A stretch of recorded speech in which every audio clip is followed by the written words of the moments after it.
Tere, head sõbrad, taaskord vaatame ühte ülipõnevat osa projekt Lexusest. Tänast osa tasub vaadata lõpuni, sest me lähme Urban Racing Detail töökotta siis garaaži ja teeme nii puhtaks selle auto kui vähegi võimalik ja vaatame, mis teenuseid need tüübid meile seal pakuvad. Aga plaanis on poleerida, esitulet poleerida, seest korda teha. Eile õhtul kell 12 veel kirjutasin kutiga ja ta kirjutas mulle, et don't worry, we make it look good. Nii et lähme sinna kohale, vaatame, kui sitane praegu auto on ja siis saame teada, kui korda nad seda teevad. Nii et näeme seal. Oleme kohal urbanracing.ee siin Koplis. Lähme vaatame, mis seal sees toimub.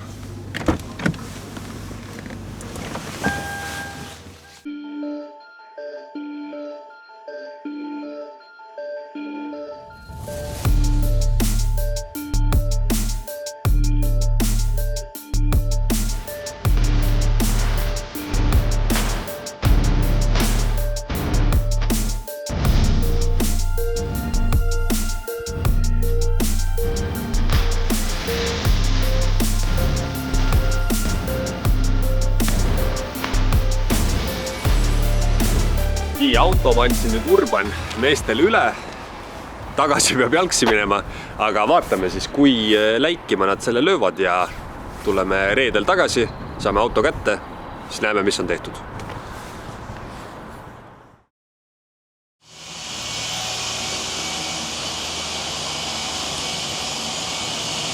Nüüd me oleme tagasi selles kohas, kus me ära läksime eelmine kord. Ja lähmegi vaatama siis, mis selle Lexusega saanud on, kui puhtaks ta on saanud, kui läikima on löödud. Siin on garaaž, lähme siit Bentleyst mööda ja vaatame sisse.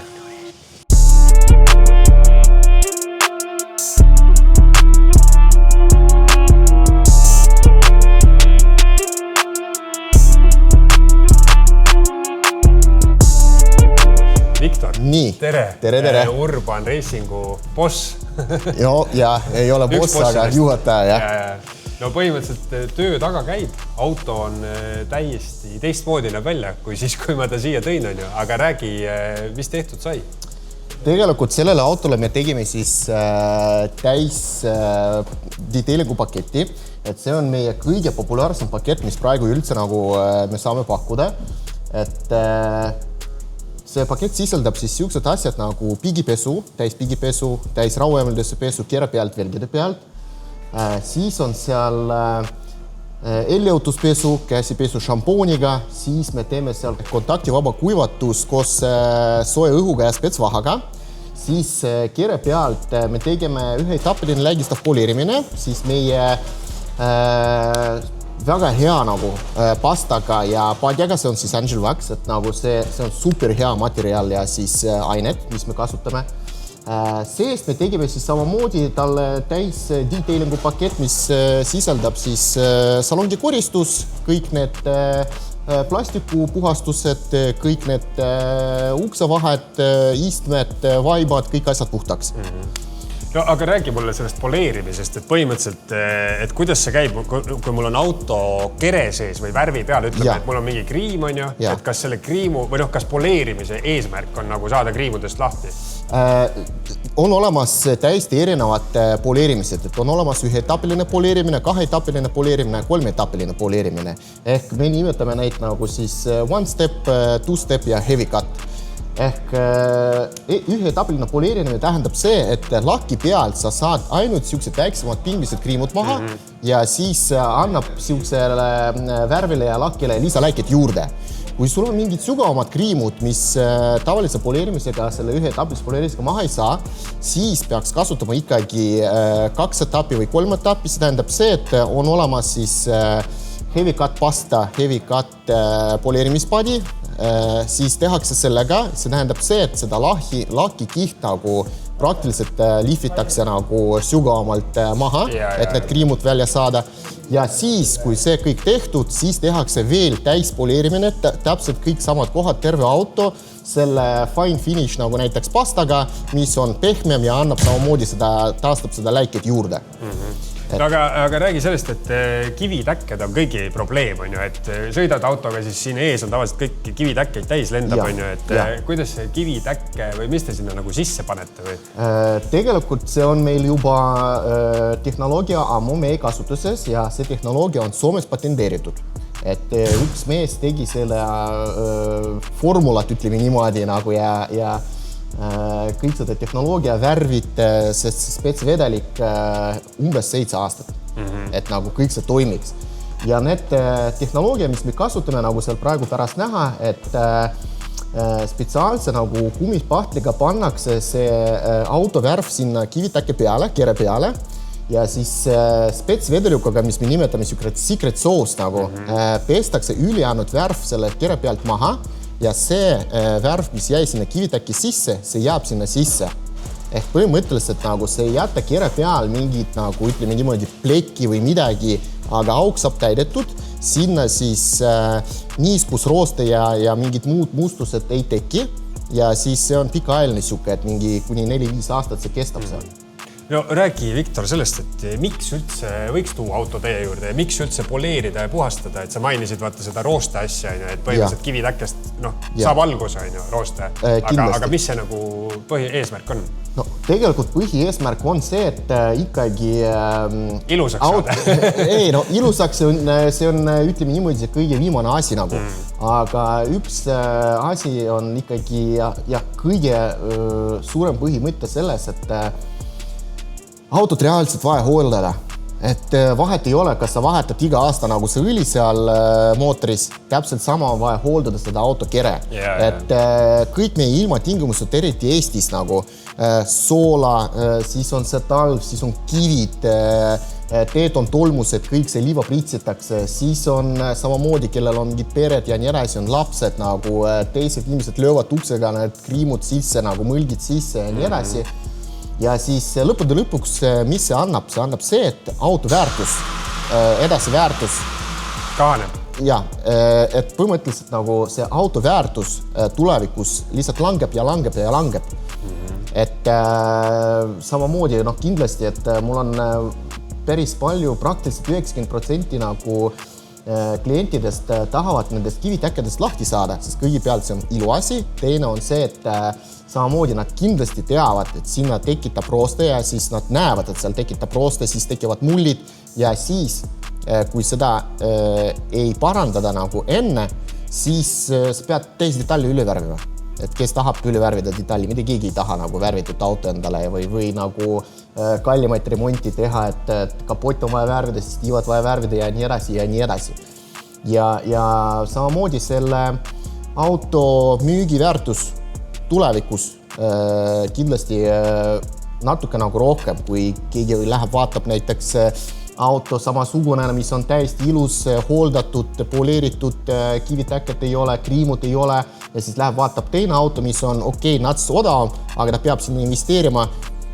Kindlasti selle auto väärtus näiteks tulevikus kindlasti rohkem kui saarnane auto, mis ei ole hooldatud. Et kui me isegi võrdleme samamoodi need tuled, kui sa mäletad, mis tuled olid nagu sul enne ja pärast, et näiteks võib-olla sinu jaoks on see või kellegi jaoks las olla, aga teise inimese jaoks, mul on uhke auto ja siis tuled on koledad, vaata. Ja see ongi see point, et mis selle auto hooldamise juures on, et seal on üks asi on see esteetika, et palju ägedam on vaadata, kui tuleklaas nagu läbi paistab.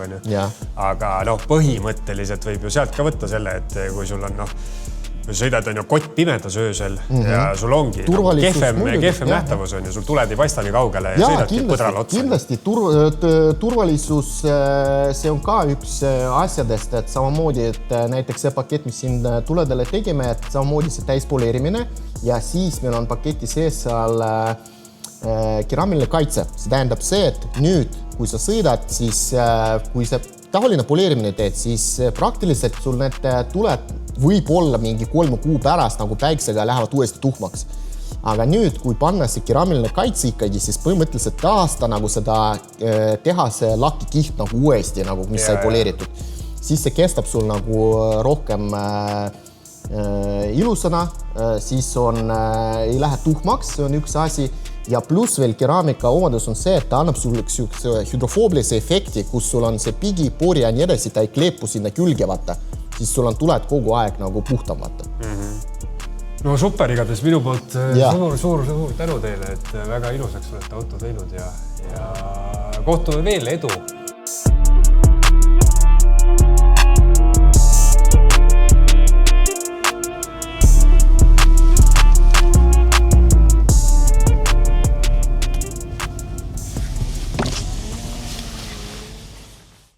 Üks huvitav asi, mida ma olen autot kasutades märganud, mida enne ei teadnudki, siin on selline funktsioon, et praegu tuleb auto õhk seest, aga siin on ka automaatnupp ja kui seda vajutada,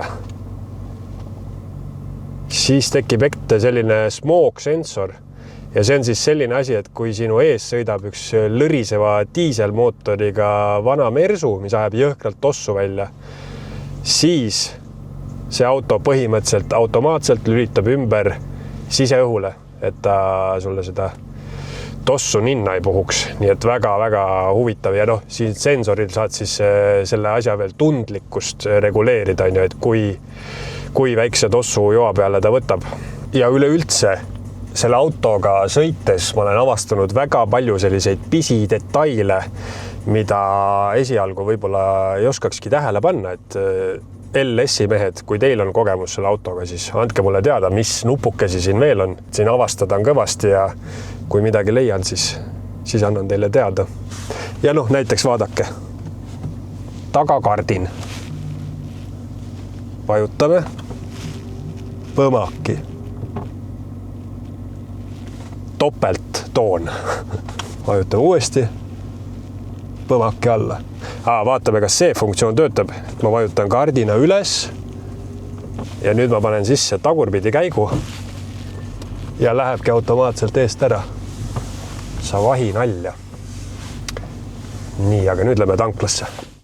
Auto käes ja oleme Urban Racingust, Urban Detailingust tagasi tulnud. Siin ongi see mõte, mida ma ütlesin esimeses episoodis, et see värv, smoky, mika, graniit, mulle väga meeldib. Nüüd on see värv muidugi eriti välja tulnud. Ja mis ma öelda oskan, auto läigib nagu prillikivi. Tehti siis kõik need asjad, mis meile Viktor rääkis ja ringi vaadates, ma ütleks, et on nagu öö ja päev ikkagi. Et mitte, et ta enne oleks nagu mingi täiesti kutu olnud, on ju, aga ikkagi. Ja seest siit vaadates ka.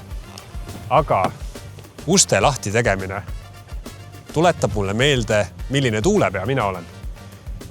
Ma alles nüüd märkasin, et sellel Lexusel on ju soft close. Soft close igal uksel. Ja siit küsimus suurele ringile. Kui mul on soft close uksed, siis kas ma peaks alati soft close'i kasutama või ma võin ikkagi põmmutada ka neid uksi. Et YouTube'is jätke siia kommentaar, teie kindlasti teate, kumb on parem variant, kas soft close või mitte soft close, kui see funktsioon olemas on. Aga selleks korraks niimoodi näeme juba järgmises episoodis. Tšau!